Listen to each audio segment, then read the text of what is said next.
ভগবানের পরীক্ষা বড় চরম হয়, বড় চরম হয়। সব কিছু কেড়ে নেয়, সব কিছু কেড়ে নেয়।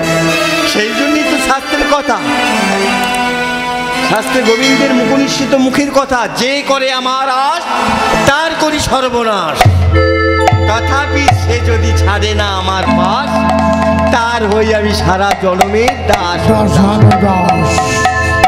তাই ভগবানকে নিয়ে যারা থাকে তাদের বড় দুর্দশা হয়, বড় কষ্ট দরিদ্র হয়। কিন্তু সেই কষ্ট দরিদ্রতা পেরিয়ে যখন উচ্চ শিখরে ভগবানের ডাকে পৌঁছে যায় তাদের, তখন তার আর কোনো দুঃখ থাকে না। জীবনের এক জন্মের কেন, জন্ম জন্মান্তরের আর কোনো দুঃখ কষ্ট থাকে না। কিন্তু প্রথমে শ্রী গোবিন্দ আমার চরম পরীক্ষা না। মায়েরা মন দিয়ে শুনবেন, স্কুলে আপনাদের ঘরে আমাদের ঘরে ছোট ছোট ছেলেমেয়েরা স্কুলে পাঠাই আমরা, আপনারা পাঠান কি জন্যে পাঠান? শিক্ষা লাভের জন্য। শিক্ষা লাভ মা, তাই তো স্কুলে পাঠান। 1, 2, 3, 4 এক ক্লাসে পাস করলে তার উচ্চ ক্লাসে উঠতে হয়, তাই তো 1, 2, 3, 4 করে একদম মাধ্যমিক উচ্চ মাধ্যমিকে যেতে হয়। তাহলে স্কুলে পড়লে যেমন ছেলেমেয়েরা উচ্চস্থান 1, 2 করে উঠতে পৌঁছয়, তেমনি যারা ভগবানকে নিয়ে থাকে, যারা ঈশ্বরকে নিয়ে থাকে, যারা মায়ের চরণে পড়ে থাকে, তাদেরও মা শ্রী গোবিন্দ তাদেরও পরীক্ষা নেয়। আর ভক্তমণ্ডলী এই ভক্তিমতী মায়েরা রাখল রূপী বালক গোবিন্দ আমার ভক্তকে দিয়ে নিজের নাম রেখে দিয়েছেন। আর ভক্তের নাম দেয় শ্রী গোবিন্দ শ্রীকৃষ্ণ ভগবান। আমার কি আনন্দ, কি সুখ। বলছে একদম যার নাম রেখেছে আমার, পূর্বে আমার নাম তো নীলমাধব আছে। জগন্নাথ দেবের আগের রূপ কি? পুরীধামের কাছে নীলমাধবের নাম শুনেছেন তো? নীলমাধব, নীলমাধব থেকেই তো জগন্নাথ হয়েছে ভগবান। কিন্তু ভক্ত জয়দেব এখানে নাম রেখে দিয়েছে নীলমাধব। ভগবানের কি আনন্দ, আমার নাম রেখেছে নীলমাধব। এই না হলে ভক্ত 6 বছর, আরে এই রাখাল ছেলে, আমি তোর নাম দিলাম নীলমাধব, কিন্তু আমি তোকে মাধু বলে ডাকবো, ঠিক আছে? কোনো অসুবিধে নেই? বলছে না না দাদা বসে কোনো অসুবিধে নেই। আরে এই রাখাল ছেলে, আজকে তো তুই আমার কাছে এলি, আমার এরপর থেকে আমার কাছে আসবি রোজ আমাকে দেখা দিতে, আমার সাথে দেখা করতে আসবি? হ্যাঁ আসবো, কেন আসবো না, তুমি আমাকে ডাকলেই আমি চলে আসবো। সেই দিন থেকে শ্রী গোবিন্দের সাথে আর ওই ভক্ত জয়দেবের সাথে প্রত্যেক দিন দেখা সাক্ষাৎ হয়। পাঠশালায় যেতে, গুরুগৃহে যেতে, প্রত্যেক দিন শ্রী গোবিন্দের সাথে যা কথা চিনতে পারে না ভগবান, যা কথা আলোচনা হয়, ভক্ত জয়দেব তালপাতার পুঁথিতে ওই কলম দেয়। কি বলেছি? গীত গোবিন্দম সৃষ্টি হচ্ছে একটু একটু করে। এইভাবে রোজির চলতে থাকে। হঠাৎ একদিন রাধারানী শ্রী গোবিন্দকে ধরেছে, শ্রীমতী রাধারানী শ্রী গোবিন্দকে ধরেছে। বলছে এই যে হে গোবিন্দ, আমি জানি তুমি প্রত্যেক দিন ওই গভীর জঙ্গলে একটা ছোট্ট ছেলের সাথে দেখা করতে যাও, সে তোমার পরম ভক্ত, আমি জানি। তার সাথে দেখা করতে যাও। রাধারানী বলছে গোবিন্দ, তুমি রোজ যে তোমার ভক্তের সাথে দেখা করতে চাও, একদিন কি ওই ভক্তের কাছে আমাকে নিয়ে যেতে ইচ্ছা করে না? রাধারানী বলছে তুমি রোজ ভক্তের কাছে যাও, তোমার ভক্তের কাছে রোজের যাও, আমি জানি, ওই গভীর জঙ্গলে দেখা করতে, কথা বলতে, কিন্তু আমাকে একদিন নিয়ে যাবার সাথ জাগে না, ইচ্ছা করে না। বলছে রাধে তুমি যাবে আমার ভক্তের কাছে, তুমি যাবে? তাহলে শোনো। বলছে হ্যাঁ যাবো তো, নিয়ে গেলে কেন যাবো না, তুমি যাবে। আমার ভক্তের কাছে যেতে গেলে তোমাকে ছদ্মবেশ ধারণ করতে হবে। বলছে কেমন ছদ্মবেশ? বলছে দেখো আমার ভক্তের বয়স এখন 6 বছর, তাই আমার ভক্তকে আমি দেখা দিয়ে আসি, আমি আমার নিজের বয়স করেছি 5 বছর, আর তুমি যদি চলে যাও তোমাকেও ছদ্মবেশ ধারণ করতে হবে আমার সাথে যদি যাও। আমি 5 বছরের রাখাল বালক ছেলে, আর তোমাকে সাজাবো আমি 4 বছরের রাখাল বালিকা। জয় রাধে। এতদিন একা একা ভক্তকে দর্শন দিতে আসছিল শ্রী গোবিন্দ আমার, এবারে যুগলে আসছে, যুগলে সে দর্শন দিচ্ছে। আর জয়দেব প্রত্যেক দিনের মতো পাঠশালায় যায়, জানে মধুসূদনের সঙ্গে দেখা হবে, কথোপকথন হবে। সেদিন যাচ্ছে, দেখে দুজনে এসেছে। বলছে দুজনে দেখুন কেমন এই গভীর জঙ্গলে রাধা গোবিন্দের কৃপা পাচ্ছে, যুগল রূপ দর্শন করছে। কিন্তু ভক্ত জয়দেব তো জানে না যুগল রূপ রাধা গোবিন্দ দর্শন করছে। সে তো জানে রাখাল বালক, আর কোথাকার একটা মেয়েকে নিয়ে এসেছে, চিনতে পারছে না। আর রাধা গোবিন্দ কেমন দর্শন দান দিচ্ছে, কৃপা করছে। জয় রাধে জয় রাধে জয় রাধে বলো রাধে রাধে, জয় রাধে জয় রাধে জয় রাধে বলো রাধে রাধে, রাধে বলো জয় রাধে জয় রাধে বলো রাধে রাধে জয় রাধে জয় রাধে জয় রাধে বলো রাধে রাধে, জয় রাধে জয় রাধে জয় রাধে বলো রাধে রাধে। কৃষ্ণ গোবিন্দ হরে মুরারে, হে নাথ নারায়ণ বাসুদেব। কৃষ্ণ গোবিন্দ হরে মুরারি, হে নর নারায়ণ বাসুদেব। কৃষ্ণ গোবিন্দ হরে মুরারে, হে নাথ নারায়ণ বাসুদেব।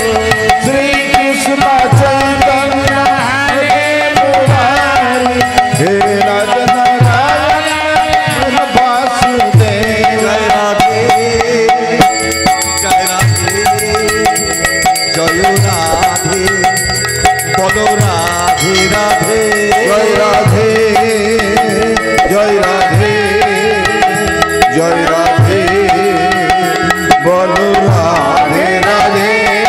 বলো বৃন্দাবনেশ্বরী রাধা রানী কি জয়, বৃন্দাবনেশ্বরী রাধা রানী।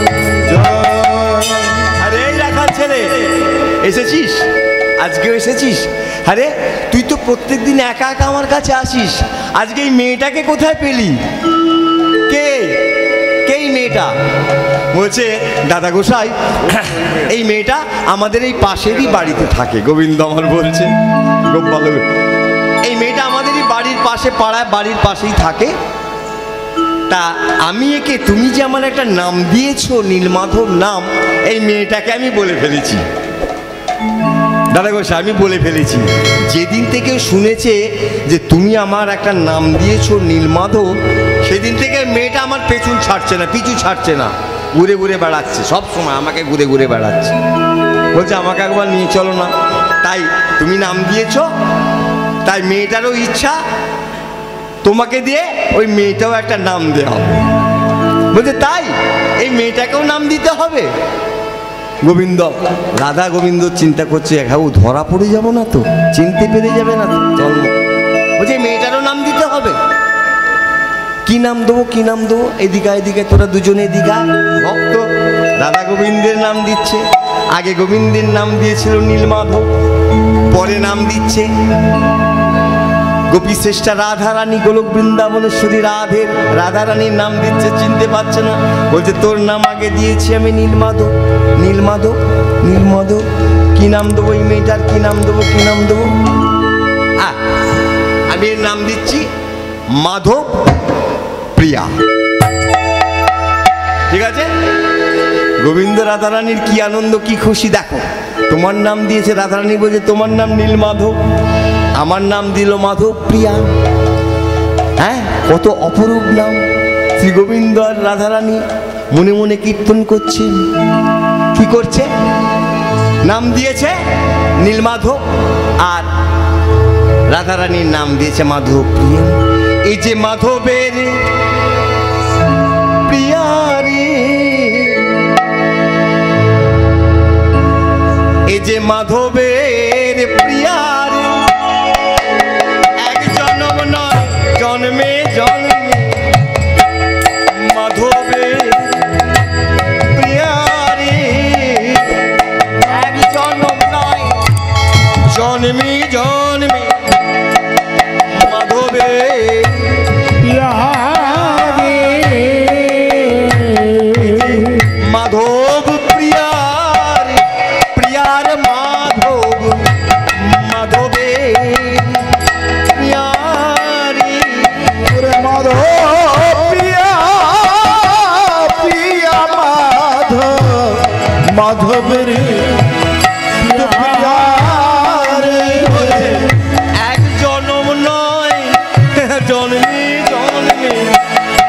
মাধবী প্রিয়ারে ও গো এক জনম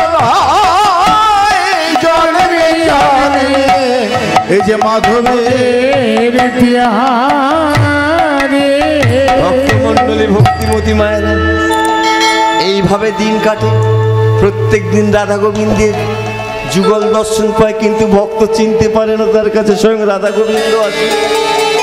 প্রত্যেক দিন যত কথা হয়, এই গীত গোবিন্দ রচনা সৃষ্টি হয়। দেখতে দেখতে এই মত অবস্থায় একদিন ভক্ত জয়দেব তার পিতাও চলে গেল পরলোকে, পিতৃহারা হয়ে গেল। 4 বছর বয়সে মাতৃহারা হয়েছিল। আজ 6 বছরে 7 বছরের বয়সে 7 বছরে পা দিয়েছে জয়দেব। এমত অবস্থায় তার পিতাও তাকে ছেড়ে চলে গেল। মাথার উপর ছাদ নেই, পিতা নেই, মা নেই, নিজের আপন বলতে আর কেউ নেই। সেই 6 বছর বয়স থেকে যখন 11 বছর বয়স হলো মায়েরা ভক্ত জয়দেবের, তখন সে নিজের প্রচেষ্টায় নিজের সম্বল একজনই ছিল, তার পরম বন্ধু, যার নাম পরাশর।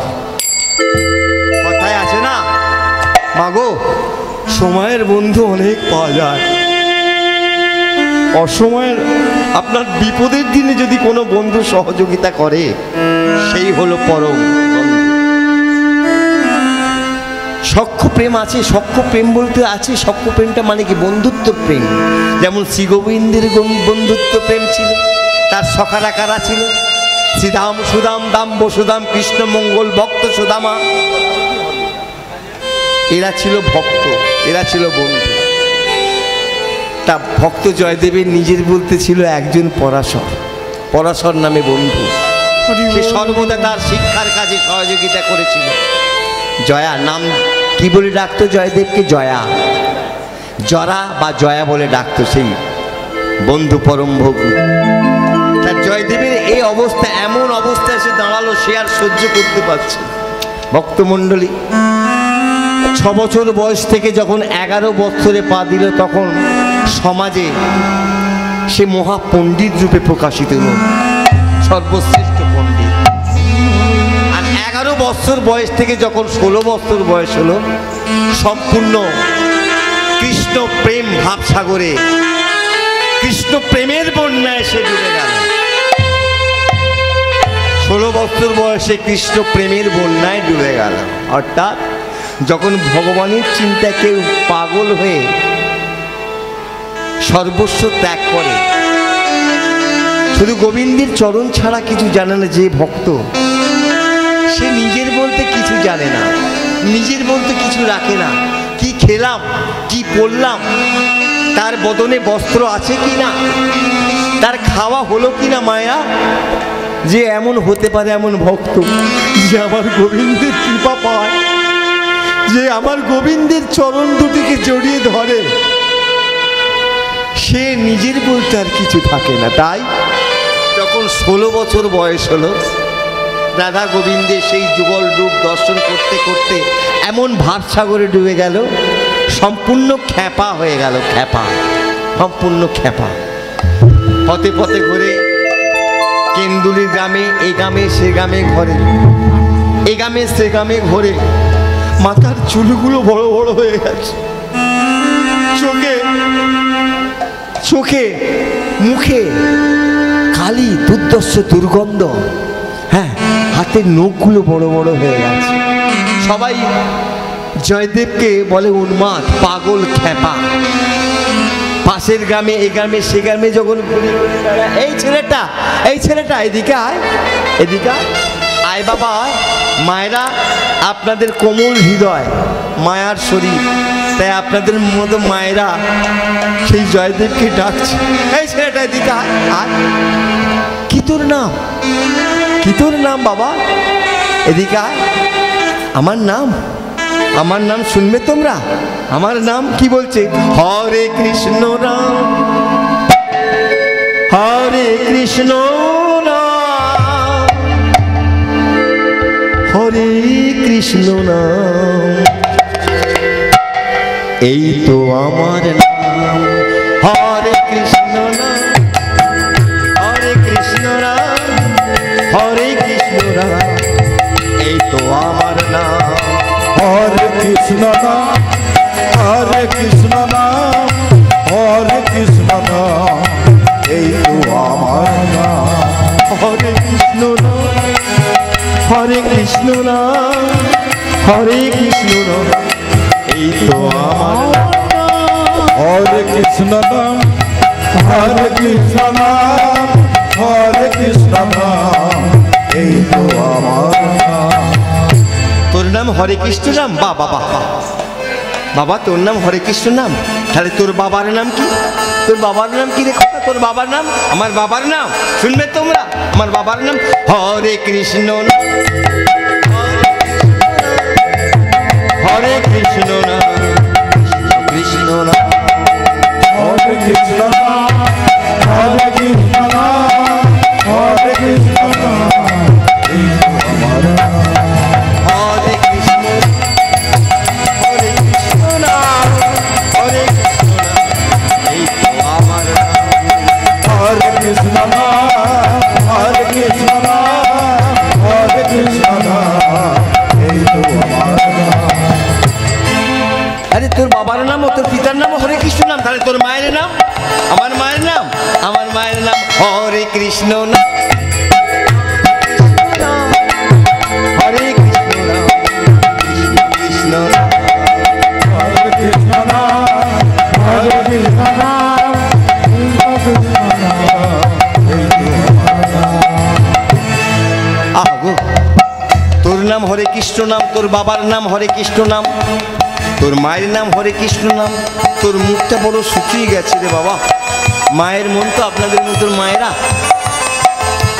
দেখে মনে হচ্ছে তুই ক্ষুধার্ত, কয়েকদিন বেশ খাসনি, তোর বদনখানি এত শুকনো, তুই কিছু খাবি বাবা? হ্যাঁ গো মা, আমি কিছু খাবো, আমার বড় খিদে পেয়েছে, আমার বড় খিদে পেয়েছে, আমি অনেকদিনই কিছু খাইনি।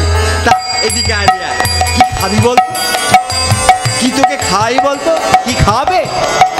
আমাকে কি খাবে? মায়েরা কি খাবে? হরে কৃষ্ণ নাম, হরে কৃষ্ণ নাম, হরে কৃষ্ণ নাম, কৃষ্ণ কৃষ্ণ নাম, হরে কৃষ্ণ নাম, হরে কৃষ্ণ নাম, হরে কৃষ্ণ নাম, হরে কৃষ্ণ নাম, হরে কৃষ্ণ, হরে কৃষ্ণ নাম, কৃষ্ণ কৃষ্ণ নাম, হরে কৃষ্ণ নাম, হরে কৃষ্ণ নাম, হরে কৃষ্ণ নাম, হরে কৃষ্ণ নাম, হরে কৃষ্ণ নাম। এইভাবে দিন কাটে ভক্ত জয়দেবের। পূর্ণ বয়স 16 বছর বয়স। সবাই তাকে খ্যাপা উন্মাদ বলে, কেউ ঢিল ছোড়ে, কেউ মাথার চুল ধরে টেনে দেয় গো মা, কে পাগল বলে, কে পাগলা বলে, এই জরা এই বেড়া যেরাম হয়, চুলগুলো বড় বড়। আজ ভক্ত জয়দেবের কি দশা, নিজের বলতে তো কেউ আর নেই। যার জীবন থেকে, যে কোনো সন্তানের জীবন থেকে, আগে বলছিলাম গো মা, পিতা মাতার হাত চলে যায়, ছায়া চলে যায়, তারা আপন বলতে, নিজের বলতে কেউ থাকে না, তার নিজের বলতে কেউ থাকে না, কেউ থাকে। তাই আজ 16 বছর বয়সে কি দশা ভক্ত জয়দেবের। ওই গীত গোবিন্দম রচনা লেখে, আগে যারা প্রত্যেক দিন ওই পাঠশালা গুরুগৃহে যেতে রাধা গোবিন্দ ওই গোপ বালক বালিকা রূপে দেখা দিত, এখন আর তাও দেখা দেয় না। কেন দেখা দেয় না? ভগবানের পরীক্ষা। ভগবান শ্রীরামকৃষ্ণদেব বলে, ঠাকুর, মাতৃভক্ত ঠাকুর, মায়েরা মন দিয়ে শুনবেন, স্কুলে এই আপনাদের ঘরে, আমাদের ঘরে ছোট ছোট ছেলে মেয়েরা স্কুলে পাঠাই আমরা, আপনারা পাঠান। কি জন্যে পাঠান? শিক্ষা লাভের জন্য। শিক্ষা লাভ, মা তাই তো স্কুলে পাঠান। 1, 2, 3, 4 এক ক্লাসে পাস করলে তার উচ্চ ক্লাসে উঠতে হয়, তাই তো? 1, 2, 3, 4 করে একদম মাধ্যমিক, উচ্চ মাধ্যমিকে যেতে হয়। তাহলে স্কুলে পড়লে যেমন ছেলে মেয়েরা উচ্চস্থান 1, 2 করে উঠতে পৌঁছয়, তেমনি যারা ভগবানকে নিয়ে থাকে, যারা ঈশ্বরকে নিয়ে থাকে, যারা মায়ের চরণে পড়ে থাকে, তাদেরও মা শ্রী গোবিন্দ তাদেরও পরীক্ষা নেয়। আর ভগবানের পরীক্ষা বড় চরম হয়, বড় চরম হয়। সব কিছু কেড়ে নেয়, সব কিছু কেড়ে নেয়। সেই জন্যই তো শাস্ত্রের কথা, শাস্ত্রে গোবিন্দের মুখনিশ্চিত মুখের কথা, যে করে আমার আশ তার করি সর্বনাশ। তথাপি সে যদি ছাড়ে না আমার পাশ, তার হই আমি সারা জনমের দাস। তাই ভগবানকে নিয়ে যারা থাকে তাদের বড় দুর্দশা হয়, বড় কষ্ট দরিদ্র হয়। কিন্তু সেই কষ্ট দরিদ্রতা পেরিয়ে যখন উচ্চ শিখরে ভগবানের ডাকে পৌঁছে যায় তারে, তখন তার আর কোনো দুঃখ থাকে না। জীবনের এক জন্মের কেন, জন্ম জন্মান্তরের আর কোনো দুঃখ কষ্ট থাকে না। কিন্তু প্রথমে শ্রী গোবিন্দ আমার চরম পরীক্ষা না। তাই আজ ভক্ত জয়দেবের যে দশাটা হয়েছে, নিজের বলতে কেউ নেই, কেউ খ্যাপা বলে, কেউ পাগলা বলে, কেউ হাত ধরে টানে, এইভাবে। এতক্ষণ যে ভক্ত কবি জয়দেবের লীলা তত্ত্বটি শুনলেন, আর কিছুটা বাকি আছে।